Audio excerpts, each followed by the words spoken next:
we just have a good rhythm together, you know. He sort of feels me out, I feel him out, and we go for it. Hello and welcome to episode 33, season 4 of The Worst Idea of All Time. I'm so happy to be here. Can you hear that? That's the sound of Tim and I shaking hands in the flesh. Together we're touching. As we sit 34 floors above South Bank, Melbourne, Victoria, Australia. A swift 34 floor drop to escape the prison in which we currently sit. You can hear the sounds of progress as Melbourne charges ahead. A city of the present, yes, but also a city of the future. It is the world's second most livable city. It's After? Vienna now. Really? Yeah, I learnt that in Stu Dolman's show last night. Every year he talks about how Melbourne is the most livable city in the world. Shout out to Stu. Shout out to his show. In an ocean of a really bad day, his show was a beautiful oasis. So, Tim, you had a bad day yesterday. Terrible day. Not terrible. Terrible's too harsh. You just arrived in Melbourne. How did you feel when you arrived in Melbourne? I was up against it. There was a lot going on. Did you get the opportunity to be excited and happy to be in the second most livable city on earth? I sent you a message, which you will remember, on Facebook. I said I'm having a beer at an airport bar, and I forgot how much I enjoy having beers in airport bars with my guy Monty, and I'm so looking forward to having a beer with you. So I was excited. It was great, and then the tax department kept trying to ring me in the airport, and I kept missing their call. Yeah, you had a run of little moments, little annoying moments. A lot of little things. The good news is that you've cleared your schedule. Yes. And you made time for one of the bigger annoying moments in your life. I'm also not going to jail. It was a very small matter. I never thought you were going to jail. That's I mean, good. I would be so impressed if you were executing fraud, the level of which demanded a prison sentence, while we were maintaining our friendship as we have been. I don't have the stomach for it. I really don't. But you've got the capacity, you just don't have the constitution? I don't have the capacity either, but I could maybe grow the capacity. I could read a few books. I do not have the stomach for that kind of thing. I get worried if someone's mad at me. Yeah. I need to resolve that. Funny you say that. I've always thought that you handle conflict pretty well in that respect. I think you sort of respect other people's rights to feel how they feel, and you are very at ease with the fact that you aren't in control of some of those elements. That's true, but I will do everything in my power to make sure that we cool between Timbat and the rest of the world. Yes. Sometimes to my detriment, I think. Oh, yeah. Not what we're here to talk about. No, but it is interesting. To me, more interesting than the movie we just watched. So we didn't actually... And can you believe this? Despite being in the same city with the same amount of time cleared on our schedule for the first time in a long time, we didn't even watch the bulk of the movie together. No. Could you articulate what your experience was like, Tim? Wake up. When you Look at wake the up? clock. I'm in Brunswick, beautiful, trendy, hip suburb that I haven't been able to exploit yet. That's where I'm sleeping at my mate's place in his lovely spare bedroom. Wake up at 20 minutes to 10. Start Feeling like P. Diddy? Yeah. No, actually, because I was hungover. Okay. So I was feeling less. P. Diddy probably does feel hungover. That's true. If his hard partying lifestyle that's promoted is anything to believe.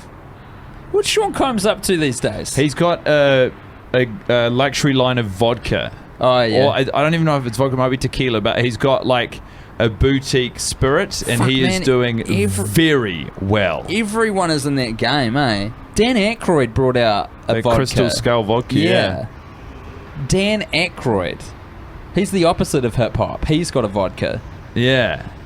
He was funny. Yeah, he was. Probably isn't anymore. I get it. I can't point to any exact things off top of my dome, but I get the sense he's got some probably quite outdated opinions on life.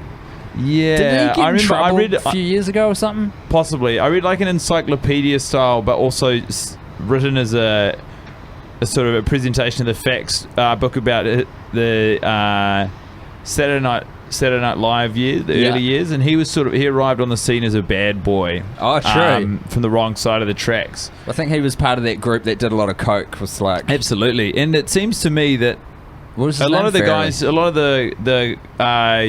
the young bad boys, or the young boundary pushing white guys of comedy in the 60s and 70s across both the UK and the US, probably also here in the Antipodes, they have not been able to resolve the fact that they are no longer relevant or funny in the present day very well at all. John Cleese, who I think is one of the funniest people of all time at the peak of his powers, is just furious. Chevy Chase is another one. Yeah, He'd yeah. be the American equivalent. Yeah, it's got to be a hard thing to let go of, being like one of the most revered, funny people But just around. just do go quietly into that good night and just let your legacy speak for itself. Yeah. You're fucking 70. Maybe all the interesting stuff you like, just Enjoy the fruits of your... say it to your grandkids. years. Yeah. So there I was, waking up with a hangover, and I did the mental arithmetic. We were supposed to start recording at sort of 12:30, we decided last night, in a very loud bar environment. That's right. So I was like, well, fuck, I got to rip this scab off pretty quick. So I jumped in the shower and packed my bag and got on a lot of public transport for sort of 45 minutes. And how did you find the public transport here in Melbourne? Second most livable city in the world, second to none. apart from maybe Vienna. Correct. Second to one. Yeah. It was great. It was very convenient, but I felt very embarrassed. I found myself turning the brightness down on my screen so no one could see I was watching Sex and the City. Oh, wow, the you were movie. embarrassed. I was. Second to I'm one. ashamed of what we do. Second to one, the Tim Batt story. Yeah. I think you should take pride in it. I know what you're describing. I felt embarrassed watching it on a plane before because people think that I'm that much of a fan.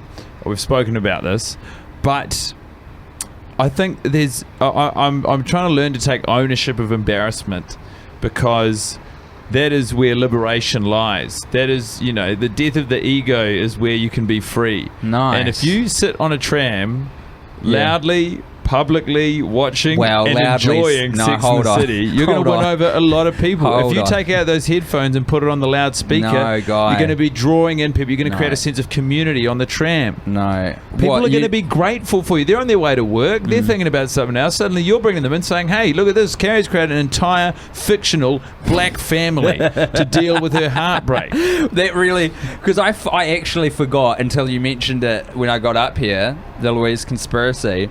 And then it was just in time for that scene to come on where we meet Louise's presumably younger sister or niece, maybe. Yeah. The grandma and her mother, and we were just like, none of these people are real. This is a complex delusion of The Carrie's. amount of work that Carrie has put into this fantasy is at once heartening and terrifying. She has filled out an entire family living in St. Louis who are helping. And a boyfriend, some other external person who's not even confusingly called Will. Well, yes, this is what I was saying during the watch, guy, is that he's called Will is a clue. His name is a clue because Carrie has willed him into existence. He is just a figment of will. And what I'm trying to tell you is, if you're sitting on the tram, 8:45 a.m., loudly explaining to anyone and everyone in earshot what you're watching, you're not going to feel embarrassed about what you're doing anymore. You're going to feel proud. Imagine if every person you've walked past, and maybe they're wearing slightly shabby clothes, like, I wasn't looking my best on that tram situation. When they're talking about something, maybe they're constructing a book, a podcast series, they've delved into something, and you actually need to pay more attention, not less attention. Everyone tunes them out, myself included. We put on the headphones. I want to tune in. It's interesting, isn't it? I mean, if you say you just walk up to anyone on the street, what do you think percentage-wise the chances are that they're going to say something you find interesting, or that you could have a conversation that is mutually interesting? Far out. How interesting? In your current state that you'd be happy to engage in? My tolerance is low at the moment because I'm a bit tired, bit bushly, but I would say the odds are about 1 in 3. 33%? Yeah. So you think 33% of people Yeah. are of value? To me. Yeah. Yeah. I could be interested in a one-off convo with them. Okay, what about this? Do you think you could make a conversation interesting to anyone? Yeah. Well, to a greater degree than the average bear, I think. Yeah. You're smarter than the average bear. It's not intelligence, it's curiosity. I'm curious about a lot of things. What are your tips and tricks? To what? Well, Ask a lot of questions and listen to people. Find out Yeah. what they're passionate about. the I'm very same- interested to find out what people are passionate about. I remember when I had that discovery as well, where it's like, well, whatever I'm the most interested in, everyone else is as interested in something as I am in that. And so if I meet them and find out what it is and just ply them with questions and visual cues that I'm engaged and interested, even when I'm not. Here's the secret. I don't give a fuck a lot of the time. But you smile and you nod and you go, oh, wow, yeah. And you can even, if you feel the need to speak for yourself, you can relate it back to your own experience. You can go, well, you probably feel about this thing the same way I feel about this thing. Now we're having a conversation, baby. Magic. That's it. That's the recipe. That's how it works. You now have the ingredients to go and have a wonderful conversation with anyone. You know what struck me today, Guy? I can't believe I've never thought of this before. Big's got no groomsmen. Carrie's got 3 of her best friends piled in the car in, contrasting colours, but in a sort of a motif that they've figured out. And Big's just by his fucking lonesome with his driver. I know. That's it. And he chooses to isolate himself further. This is a guy who could use someone loudly watching Sex and the City on the J train. Or some groomsmen. If he had groomsmen, do you think... I mean, they would have fucking sorted him out. He just needed a friend. Yeah. Big just needs a pal. That's right. I think he has... I guess in a sense he is always meant to be independent of anyone. Like he exists, unto himself. And he's No man is an island. And I think this movie's proof. Yeah, because I totally agree that all of the things he felt. I mean, the poor communication that they shared before the marriage obviously is not an ideal run-in, but everything he experienced is probably not, in flashes or bursts, uncommon. But it's just if you have no outlet to sort of talk through it and solve the problem, it can just grow. Yeah. And every week I just want him to walk down. I mean, and I know it's coming. I know. I will bet you $100 by the end of the season that Big walks down the aisle at the hour mark into the movie. Once. I'll bet you $100. He walks down the aisle and Big will get married to Carrie the first time around in one of these What things. you can't see is Guy Montgomery has extended his delusional hand to me to try and solidify this deal. I can't. This is like making a deal with the mentally deficient. I can't do this. Absolutely not. Take the bet. This feels immoral. If you're so sure about yourself, take the bet. Yeah. I owe you $20, by the way. I can't remember what the bet was, but I made a bet with you on the podcast. I think you owe me $20 and an extra screening of Sex and the City. Oh. Do you remember what it was? What the bet was? Absolutely not. So, someone will know. If you could please tweet at us, that'd probably be the best way. That'd be great. Just remind us of what happened. I was wrong about something. I owe you $20, which I think I've got in my pocket. I'll give it to you at the end of this. I was defiantly proud. So how was your watch before I arrived when I was on the public transport? Really sad. So I'm living with some of our little Empire brethren. Yeah. You've got the male gazer here, Alice Snedden is here. We've got a pretty full house of guests at the moment. And they'd borrowed a convertible from Alice's friend Morgan. A car? Soft top. They were going to drop the top and they were heading out to the beach. And as they were all leaving, I was just sitting in my bed. No. I'd uncorked Sex and the City. Oh my God. And I was saying to anyone and everyone, I was saying, come in guys, watch this, you're going to love this. And they'd say no. And I'd say, come on. And they'd say, no, this is your decision. And I'd say, guys, you're going to love this movie. It's actually a good movie. And they'd say, no, we're going to go and look at the water. That breaks my heart that you are not at the beach. I didn't know that. You've been working so hard over here. Fuck, man, I'm gonna cry. No, don't cry. That is so sad. This is before we stumbled into the Louise Conspiracy theory in the last episode. This is what I was trying to say to you. I am honestly welling up that you're not at the beach. I know. Well, it's fine because this is devastating to me. 34 floors up. I can end this thing whenever I want. But the thing is, this is what I was. I lived in fear of. It's like already I struggle to, and this is through no one's fault but my own. Like I find it difficult in the throes of the festival to wrestle total control of my time and decision making. Like there's always something owed to someone else, or there's always something that is meant to or needs to be done. Yeah. And so your arrival, for how excited I am to see Tim, and like, oh man, remember the start of the season? Do you remember those guys? Because they were not these guys. You're right.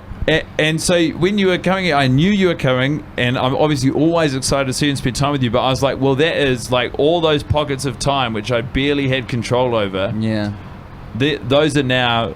They're our time, and our time should technically be the best time, because we've got a lot in common. We've got a lot to talk about. Yeah, we do. If we have a conversation, chances are it's going to be fun. But we've limited the value of our time to, and this is exactly... I spoke to Tom Walker recently. Mm-hmm. And he was famous Australian comedian, he was telling fantastic me, friend man. of the podcast, he was telling me about when he listened to the start of this season. And he... could see something that I think everyone who's listening right now could see, and that neither of us were aware of, which is we were saying we miss each other, we want to hang out, and Tom was saying no, this isn't it, boys. This isn't it. Just have a phone call. Yeah. And he's right. He's right. But we're here. There is something because I know that what you're describing so far describes the entire podcast project, which we've been doing for several years now, but there really is something very different about the 2 watches per week. The pressure on our time as a result of that is dicey. I'm alright with it. It's okay. Especially, I feel a very strong commitment now based on the fact that we've got a little machine going. You know, people are contributing money to us through the Patreon, which I am eternally grateful for. We've got a couple ads running. We got to stay on top of it. I get it's essentially work now, but it is psychically very damaging to be going toe to toe with Carrie and the gals this frequently. I know, and it's. I mean, lessons. Literally, the refusal to learn lessons is admirable because it's not even the practice of doing it twice a week. It's the length. Yeah, it's 2.5 hours plus an hour for record, setup, and dismantle. So it's 3.5 hours out of a day, which doesn't sound like a lot, but it is, folks. Well, I mean, not to people who work. I guess it's not if you work at 9 to 5. What a way to make a living. Yeah. But it's just like we do need to check our privilege a little bit. Things could absolutely be worse. Yeah, no, of course. I mean, things could be so much worse. No one's asked for this. It's the comparative thing, isn't it? Working happiness is drawn from where you're at in your community, the people you're surrounded by, what your position is in there. And they people talk about this when you become a millionaire, that when you're in the low millions, it's actually like really hard because you're suddenly in this sort of another echelon or tier of people that you're with by virtue of probably where you live. You're in expensive property, you're in an expensive area. Suddenly you're thrust into a world full of yachts, expensive vacations, holiday homes, complicated tax structures you've got to outrun, and just a whole private schools. By the way, that's a very important note, is you do have to outrun them. Do not just pay whatever the amount of tax you're being asked to. No. Spend all of your spare time finding loopholes and escape hatches. Yeah. Panama. That's right. We're still appealing to our one libertarian listener, and I would like to say this. Evade tax at all costs. Oh, I'm not co-signing that. This is Tim Bat saying I do not co-sign. Strictly against paying your fair share of tax at the worst idea of all time. No, oh, you've put it forward as a whole show ideology, haven't you? You've done it now, Monty. When you're in the low millions, you still feel poor because you're having to buy so much shit and pay for so much expensive shit that you actually don't have any money. Is this a created analogy, or is this something that you've read? This is real. You know it's a real thing. Oh, well, apparently I've read about it ages ago. Are you a millionaire? Is this your coming out party? Yes. How'd you do it? And it's hard. How'd you do it? Was it by not paying tax? Yeah. That's the secret, everybody.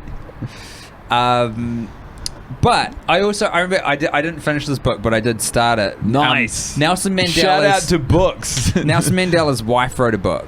And she talks about at the start of it how the happiest people she's ever met are field workers. who were like doing manual labor jobs because they were surrounded by people in the exact same situation, and they're just like, this is our whole world, this is us, and they kind of like just got on, and they sort of, I think it's that human connection thing. I have strayed so far from the original point I was making, I don't even know what the fuck I'm talking about. No, but it's the folly of humanity is, you know, measuring yourself against anyone else ever, I think. But it's what we all do. It's like, that's where happiness comes from. That way lies madness, man. Yeah. Or like, because, you know, no one cares about you as much as you. And I just think it's an easy trap to fall into. That's powerful. That's a powerful thing. In the entertainment. No one cares more about you than you. Well, apart from if you're in love, well done. No. What you're saying is very insightful. I'm not trying to pick holes in it. I think it's quite profound. You're right. Everyone's so busy worrying about themselves that you don't need to worry about what other people think of you. Paranoia is born out of like egomania. Because, you know, to be paranoid is to believe that your life is that valuable or interesting that other people are specifically working within their own lives to do something to impact you. But that's not the case at all.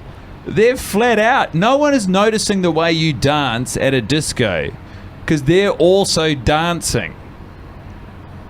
That's what I think. This is good stuff. We're on the balcony. I don't know if we mentioned that before, but we're actually like overlooking 34 floors up. Can you believe it? That would be the case if we were inside as well, though. But we're outside. Yep. If you can hear traffic noise and construction, they don't even have a restrictive barrier. What they put up barely reaches my hips. Oh, God. Okay, I'm looking out. I should take these glasses off. Do you know, Tim? Fuck, that is mass vertigo. That is making me feel ill. If you look Every straight single down, morning, I get up and I walk out onto this balcony and I look over it and I think it really just is that easy. Far out. So I think, like, you know, I might have said this before, but anyone who says that they've never considered, not even in actuality, but anyone who says they've never considered, you know, killing themselves, what they're really saying is that they've never walked over a decent-sized bridge. Yeah. They've never been 34 floors up on the balcony in the middle of a comedy festival. That, I think, though, the thing is, I know that as soon as I was in free fall, I'd be like, oh, no. I've cooked it. I've made a mistake. There's a name for it, I think, that feeling. I don't know what it is. It's so prolific. It's so, like, common, that feeling of looking out over a high... Absolutely. Yeah. And it doesn't even need to be entirely, you know, tied up in the mental side of it. Not at all. It's not like your emotional state. It's some weird... It's a curiosity built around, you know, the limitations of the human body and physics. Yeah. Let's test some things. There is a part of me, not now, I'm too old now, but when I was younger, I genuinely would have thought that if I just bent my knees on impact... A 34-floor drop. Shin splints at worst, but otherwise I could walk it off. My word. Guy, it's a wonder you've made it to 30. Happy birthday. Thank you. What else happens in the movie? I was thinking about some stuff today. What was it? What were some other notes? Well, should we delve into some shining lights? Absolutely. I've wanted to say it for so long. Carrie skips over a puddle. She's wearing shoes that I wouldn't wear, but in the same way, I like to leap over puddles if I am in a city or town or a place where it's recently rained. Sort of just like you bring your feet right to the precipice of where the puddle would make your toes wet. Yeah. And you push off and you land on the other side, and it's a great feeling. You feel athletic, even if it's not a particularly athletic maneuver. And she does it on the way to meet her alter ego Louise and the partner for whom she's created for her alter ego, Will. And every week I love it. This week, I love it so much, I'm going to tell you about it.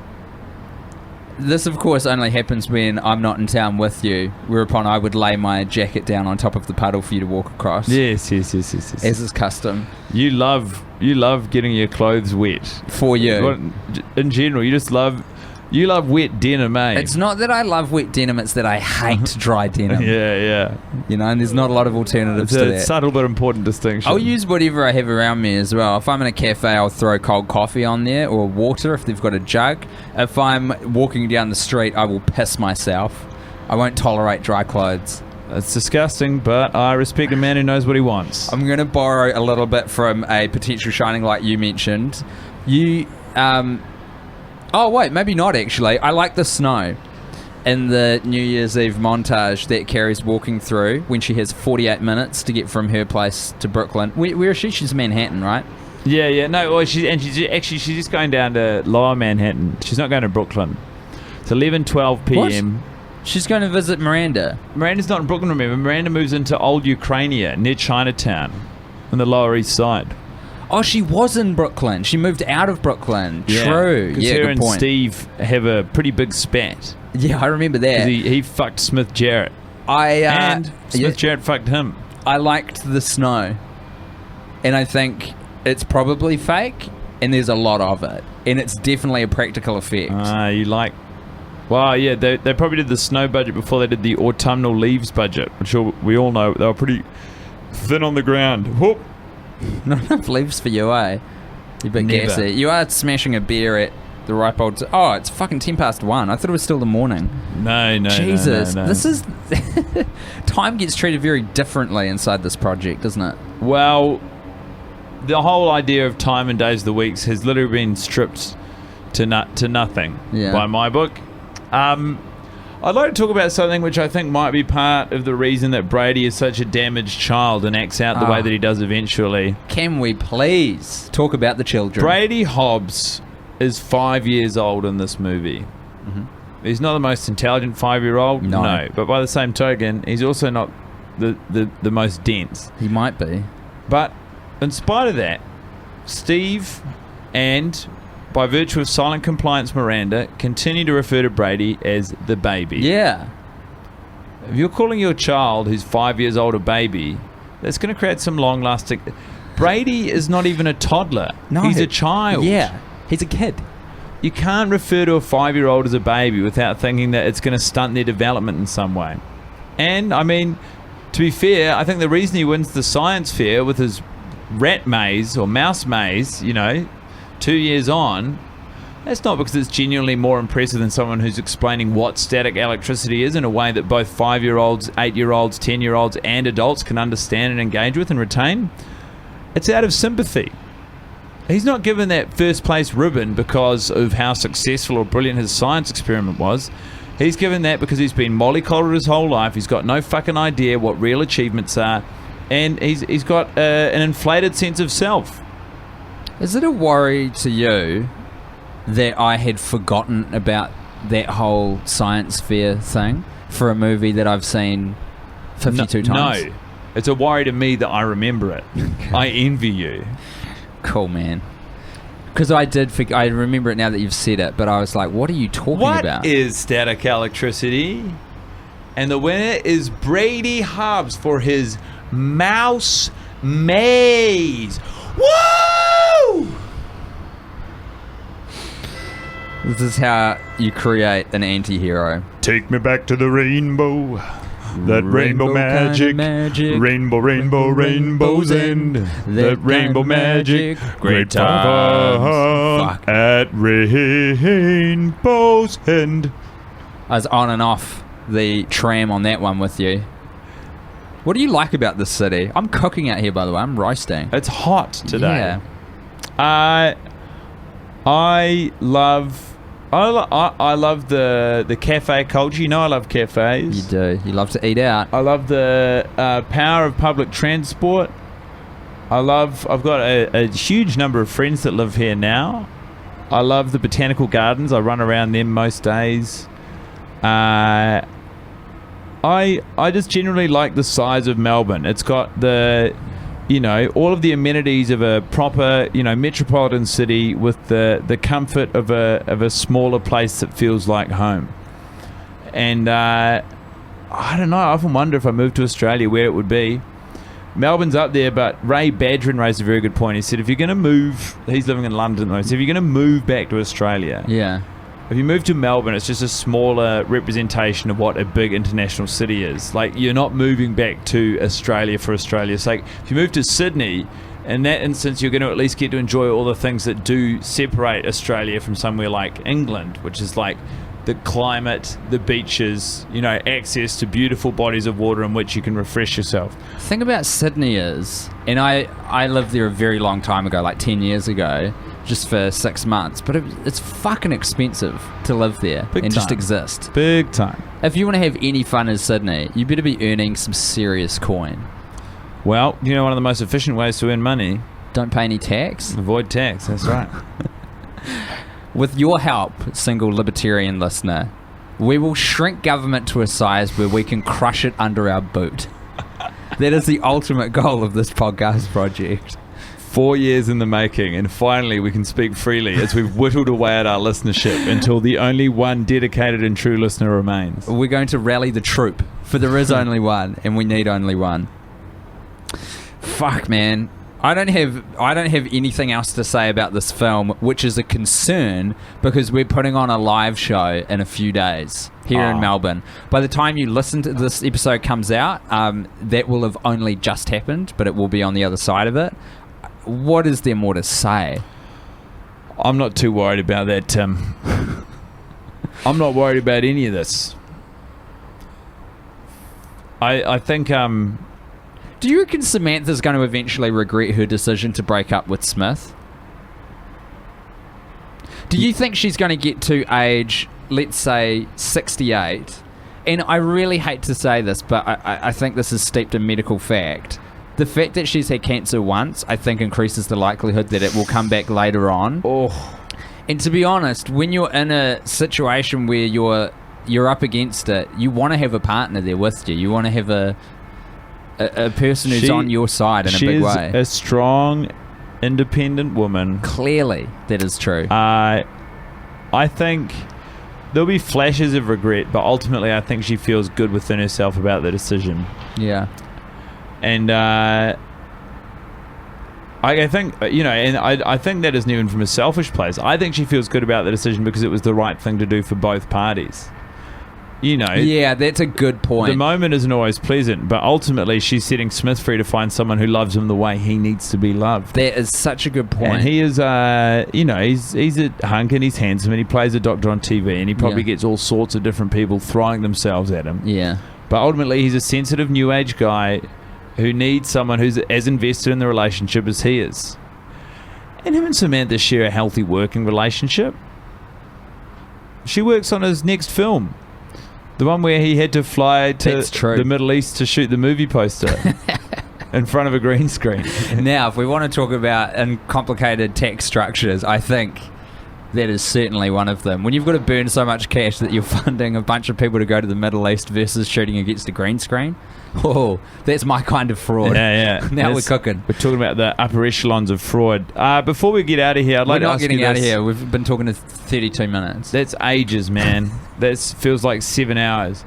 Is there anyone who you'd like to get licked this week? Yeah. It's Mr. Big. Oh no, what's he done? It's just a fuck, man. I know that earlier today I said that he probably needed some groomsmen, some friends to help him through this time. But it's almost a reflection that in his late 50s, I want to say, seems to be like 58, something around there. If he doesn't kind of know that about himself and is willing to acknowledge the personal flaws that he has, that can only be filled out by having a bit of love and support around him, and then sort of nourishing that, running with that, then that's still kind of his fault. The fact that he hurts Carrie so much. Sure, maybe if there was a friend there, it wouldn't have happened, but guess what? It's sort of his responsibility to know that about himself and to put some people around him. I reckon that the conception of the film I Love You Man, starring Paul Rudd and Jason Segel, was probably in the back of watching this. And they thought, well, what say Big was a developed enough character to identify flaws within himself and his personality, and needed to recruit a groomsman. That's one thing I would be curious about in the series, is whether or not he has friends throughout that. Because it seems to me his friends are just, vague connections to acquaintances, usually partners of partners. Yeah. I don't think he has any friends in the TV show because... He asked the jerk from his office to his rehearsal dinner. Yeah, exactly. Carl. But he is a partner. You're fit on the ground if you're asking colleagues out of obligation. For your for your engagement. What is that? It's called, the it's day called a before rehearsal dinner. Rehearsal dinner, right? That is, things are pretty thin on the ground when you're inviting Carl, a known asshole, to come dine with you the night before your big day. Because presumably that means he's definitely at the wedding, and he's probably got a good seat. Come fly with me, let's fly away. Are you thinking about Going for a fly? off the balcony? Absolutely. It's very dark. I don't think we should. Certainly shouldn't do it. No, I'm not we sure won't that we should do it. talk about it either. It's just, I know we shouldn't, but you watch Sex and the City for the 33rd time. Hey, it's a shame it wasn't the 34th time. 34th floor. Yeah, Hey. that is, if you look over it, you do get chronic 30 vertigo, eh? Oh man, it makes me physically ill doing that. Guy is just looking straight down now. Got his head leaned over the very concerningly low barrier that they've got. It only comes up to his waist, to his belly button. So there's really no there'd be no stopping someone. It's if a they got an beautiful idea. day in Melbourne City Town. If we put a pin in this, I've got to be somewhere in an hour, but we could go and get a coffee together. Fuck off. That'd be so good.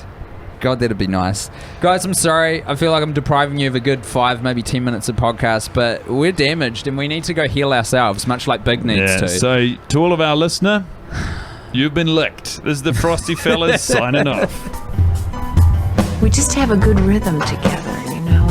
He sort of feels me out, I feel him out, and we go for it.